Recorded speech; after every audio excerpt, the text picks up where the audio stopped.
নির্বাচন ব্যবস্থাকে আরো স্বচ্ছ ও সহজলভ্য করে তুলতে পারবে।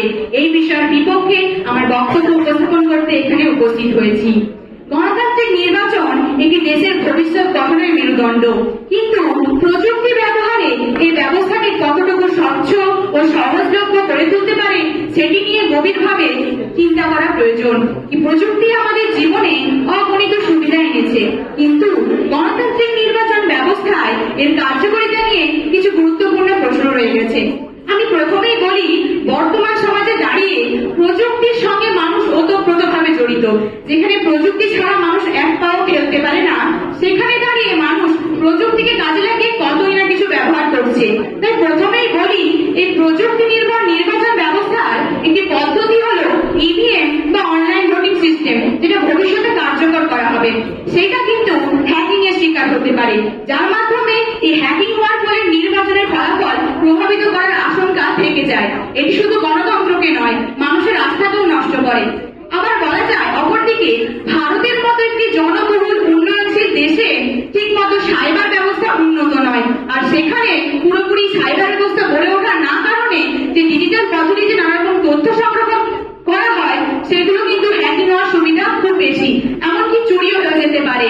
আবার এই প্রযুক্তির সাহায্যে মানুষ কতই না কি করছে আমি প্রথমেই বলেছি, এবং এই প্রযুক্তির সাহায্যে নির্বাচন ব্যবস্থা আরো এগিয়ে যাচ্ছে। কিন্তু এই প্রযুক্তি তো মানুষের দ্বারাই পরিচালিত। যেখানে মানুষ প্রভাবিত হয়ে বদলে ফেলছে নিজেদের রূপ, সেদিকে প্রযুক্তি যেহেতু মানুষ দ্বারাই পরিচালিত, প্রযুক্তিও প্রভাবিত হয়ে নিজের রূপ বদলে ফেলতেই পারে।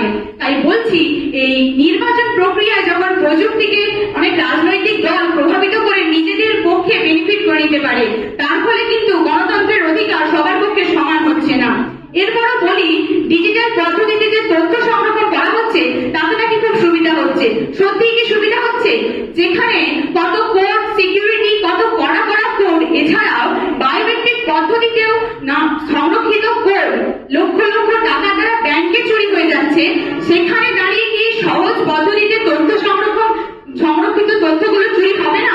অবশ্যই হবে। এরপর বলি, আস্তে আস্তে প্রযুক্তি যত এগিয়ে যাচ্ছে ততই নির্বাচন ব্যবস্থা আরো ডিজিটাল ভাবে দেখা দিচ্ছে। কারণ বলি, এরপর যে অনলাইন ভোটিং সিস্টেমটা কার্যকর হবে, সেখানেও কিন্তু প্রযুক্তির অনেক কারসাজি দেখা যাবে। এছাড়াও অনলাইনে যে ভোট দিচ্ছে তার কিন্তু একটা নিশ্চয়তা রয়ে যায়। এছাড়াও অবশ্যই বলা যেতে পারে, অনলাইনে যে ভোটার রেজিস্ট্রেশন চলছে সেটাও কি সত্যিকারে সেখানে কোনো কারসাজি করা থাকবে না। আর সবশেষ বলা যায়, ভারতের মতো একটি জনবহুল দেশে মনস্তাত্ত্বিক বাধা আসবেই আসবে, কারণ সেখানে অন্য দেশের পরিবেশের বাধা, এমনকি মানুষের মনস্তাত্ত্বিক বাধা খুব সহজ সরল। সেখানে দাঁড়িয়ে কিন্তু প্রযুক্তি নির্বাচন করা খুব সহজ, কিন্তু ভারতে এটা খুবই অসম্ভব ব্যাপার, বাধার সম্মুখীন হতে হবে। তাই পরিশেষে বলা যায়, সম্মানিত বিচারকগণ, প্রযুক্তি আমাদের জীবনে উন্নয়ন আনলেও এটি গণতান্ত্রিক নির্বাচনের জন্য একটি নিখুঁত সমাধান নয়, কারণ প্রযুক্তির ব্যবহার আমাদের নানা সমস্যা ও চ্যালেঞ্জ তৈরি করতে পারে। তাই আমরা যদি গণতন্ত্রের ভিত করতে চাই, তবে প্রযুক্তির বিকল্প ব্যবস্থারও আমাদের কথা ভাবতে হবে। তবেই সুষ্ঠু, স্বচ্ছ এবং সর্বজনীন অংশগ্রহণ নিশ্চিত করতে হলে আমাদের ঐতিহ্যগত পদ্ধতি ও প্রযুক্তির উভয় সমন্বয় ঘটাতে হবে। নমস্কার।